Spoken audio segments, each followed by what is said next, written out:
It's the morning Woodward show. We got plenty more to get to. It's Lions game day, ladies and gentlemen. We just got done talking to Ron Kopp Jr., who again does great work over there in Kansas City, kind of giving us the side of the spectrum we don't really talk about too much. Now we're joined by Matt Broder. The stash is loose, ladies and gentlemen. Oh, it's loose. What's up, boys? Good morning. Good morning. How was your show last night? It was Broder phenomenal. doing a show, the Woodward nights. It was good. Yeah, we've had an awesome turnout. Fans in the chat these last 2 nights. It's been really great. Thank you guys for everyone showing up. You guys have been killing it, Broder. Yeah, Your thank chemistry's you. great. Thank you. It's been a lot of fun. I have this new petition. I'm going to start calling Booner. It's Boner now. That's what I hear. It's a common mistake. Yeah. Now it was a mistake. Now I'm just saying it. All right. So you do you. Like Don Beat says Boner with an exclamation point. So we are enemies now, right? I was told we are enemies now. But you guys pass the baton to us every night, so I like that. From you guys to the morning show, it's great, and we love you guys. So hope you guys succeed on there. Go support the show, man. Maybe not tonight because it got the Lions game, but future reference. Woodward Nights is where the place to be. Let's get into look at Booner. Jeff is creating an enemy. Love you, Booner. Let's get into it. Is this game a must-win for the Detroit Lions, and how big of a momentum swing would it be if the Lions beat the Chiefs? And I guess I'll start by saying I think this game is super important. You can argue one of the most important games just because it's Week 1. You look at the narrative with Dan Campbell since he's gotten to Detroit. Slow starts have kind of been the common theme here, and it's something that you want to change, right? The team's improved, much improved. They have little weaknesses as they did the last 2 years, and I think it's time they get off to, finally, a good start. Beating the Kansas City Chiefs, you follow it up, you go home, you take on the Seahawks. I think those 2 games are so... It's enormous. I just got to. I mean, two of the more difficult teams you're going to be facing all season. So I think it'll start there. But the other part of it is, it's Patrick Mahomes, and you know what this means for a team. If you can go to Arrowhead, you beat the Super Bowl defending champions or the Super Bowl champs now. That's big time, Broder. But I want your opinion before we get to everybody here. How big of a game is this? Is it a must-win for the Detroit Lions? It's a huge game, but it's not a must-win. I like what you said. It's one of those that could bring so much more energy to the city, if you can believe that. It's one that will really kickstart the season for the Lions. And although I don't feel that Dan Campbell is under some outrageous amount of pressure or he's on the hot seat for the season, I don't believe that. I do think there's pressure for him, and I talked about this last night on Woodward Nights. I think there's pressure for him to get this team out to a hot start. You know, they started slow last season, and even they laid an egg in a couple big games that they needed. So I think coming out and continuing the momentum that they had for the last 10 games of last season is important. You know, all these decisions of not playing the starters in preseason, right? Sort of new training, a new training mentality. I think it's important for them to come out ready to go. And I think there's the Dan Campbell aspect of it, which the team get off to a good start. And I don't think 0-1 would be like detrimental, where everybody would hit the panic button. I agree with you. I don't think it's a must-win, but I would say, Sam Flannel, is you have guys that, like a Jared Goff, who is looking to repeat what he did last season. Aiden Hutchinson had a great rookie year, second in defensive rookie of the year voting. He needs to repeat what he did last year. Houston, a lot of guys need to show us, Rick Ross, like he says best. Oh. That's the also part of this game that's important, is a lot of guys got to show that they could do what they did last year. There's a lot of reasons why this game is super important, but I wouldn't say must win. And you think even if they drop one right now to the Chiefs tonight and lose, you still have the Seahawks at home, but again, it puts more pressure on the Lions to go and get that one. No, this is certainly not a must-win game. Anybody saying that it is, I think, is putting way too many of their eggs in the Kansas City Chiefs basket, because even with the uncertainty of Travis Kelce and Chris Jones, this is still Andy Reid and this is still Patrick Mahomes at Arrowhead. Did you guys know that since 2018, when Patrick Mahomes took over as the starter, the Chiefs are 32-9 in the regular season at Arrowhead, and they're the defending Super Bowl champions. It is a very tough place to play. What I would say, though, and this is to look ahead just a little bit, it is a must start 1-1 at worst. If the Lions start 0-2, the numbers are just against them, because did you know that since 1970, only 9% of teams that start the season 0-2 make the playoffs? Wow. And I think we all agree that if the Lions somehow miss the playoffs, it would be planets colliding disaster level. But having said, I'd kill a man. Yes, I would kill a man if the Lions miss the playoffs. And you know what? I will help hide the body, and I will kill a man, and you will help hide that said body. But anywho, let's talk about the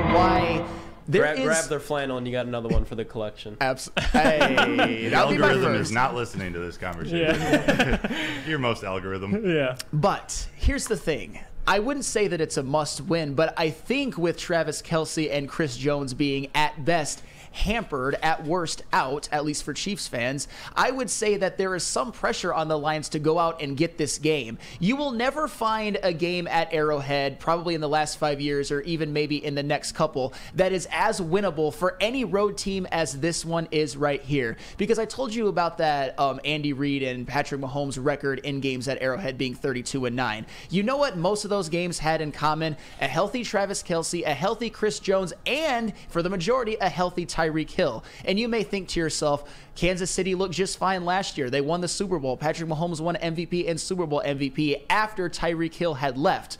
But you know what also happened last year? Travis Kelce had a career year. He played all 17 games, was first-team All-Pro. Chris Jones had a career year, had his first-team All-Pro, and played all 17 games. So if you're going to get the Kansas City Chiefs, this is the time to do it more than any time probably in the last 5 years and in the next couple of years moving forward. Is it a must-win? No. But is it a much more winnable game for the Lions given all the circumstances surrounding Kelce and Jones? Absolutely. So I think there's some pressure on the Lions to go out there and take care of business. And that's where I was going next. I'm glad you brought it up, Flannel, because I want to make it clear that I don't think this is a must-win as in like everything's over, burn everything down. It's like that's not the must-win I'm going after. But win a game you're not supposed to win. Like, that's the other angle I'm taking with this, man. Like, go win the game. Like, that's now I'll get to that. No Kelce, no Chris Jones. This has never happened in Mahomes' career. Patty's never played without Kelce. Well, he played with him without one time because he tested positive to COVID, but it was one game. Yeah, it's not like there's not a big enough sample size to know there. So to Lucas's point, and without Chris Jones, like, never happened. Both of them not playing at once. That's significant. Now, the other part of it is I'm as a Lions fan, and I know many people can relate to this. Like, when is it our time? Fans. Like when is it our time on week 1 not to be the team that's just like, hey, go keep it close? Like, I'm sick of that, man. I'm sick of that. I'm sick of the keep it close narrative. Like, why can't the Lions win tonight? They're healthy, and it's been a while since this team has walked into the season pretty much fully healthy. I mean, Emmanuel Mosley's going to miss the game, but he'll be back, and you kind of already expected that. Why can't it be the Lions' time tonight? The Kansas City Chiefs, they're great. Mahomes and Andy Reid, can't bet against them.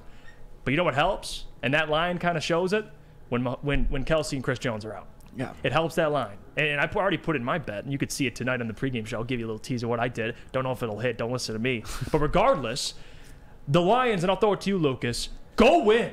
Like, you have a great opportunity to beat the Chiefs and give them their first L, at least in Mahomes' career, on week 1 season openers, even on the road. Go show the world why they were right if they did hype you up this offseason. Show the national media, show the local fans and local media why what the Lions are building, there's substance there. I'm not saying if they lose, everything gets discredited, but man, if they win, you don't think Peter Schrager is going to want to talk about the Detroit Lions if they beat the Kansas City Chiefs? They're going to be foaming at the mouth to talk about the Lions. I think for them and for this team to keep belief alive, go beat the Chiefs. You know what that will be like? If you beat the Kansas City Chiefs, that's a game you could reference later in the season. Remember when we took down Mahomes at Arrowhead? We did that. You don't think we can do this, whatever this may be? It's a great starting point for this team, and I think if the Lions, I know they're going to be locked in. They want to win, obviously, but don't just make it close. I think that'll be fine, but go win the game. Not saying it'll derail this thing. No, not saying it'll derail the whole season if they don't, Lucas, but go win the game. I'm sick of it. Just keep it close. Go win the damn game. Go get you one. Start 1-0. Be closer to winning your division. Make Lions fans happy. Lucas, what do you think? Listen. The Lions put the NFL on watch when C.J. Gardner-Johnson signed, and that changed everything for this franchise. And it marks that the NFL knows, and it's not just the community around it, it's the players. The players know something special is getting built in Detroit. We drafted Brian Branch, Jahmyr Gibbs, Jack Campbell, Samuel Porter. You know it. We've went down the line. Brad is loaded up in the offseason, in the draft, in free agency. He has done it all. We have great coaches. Chiefs, great coaches. But they are down in talent. It feels like a must-win game. It is not. But for the Lions' sake, Go fucking win it, man. Oh, yeah. Tell him, Lucas. Tell him. Go into Burrowhead and put an egg. I'm not saying it's going to happen, but that's the mentality that they need to have. Dan Campbell's going to have these boys juiced. Aaron Glenn, going to have that defense juiced. And when you put Cam Sutton, Kirby Joseph, C.J. Gardner-Johnson, they're going to keep it going, baby. They're going to keep it going for 4 quarters. This is going to be a good game. But you know what it's also going to be?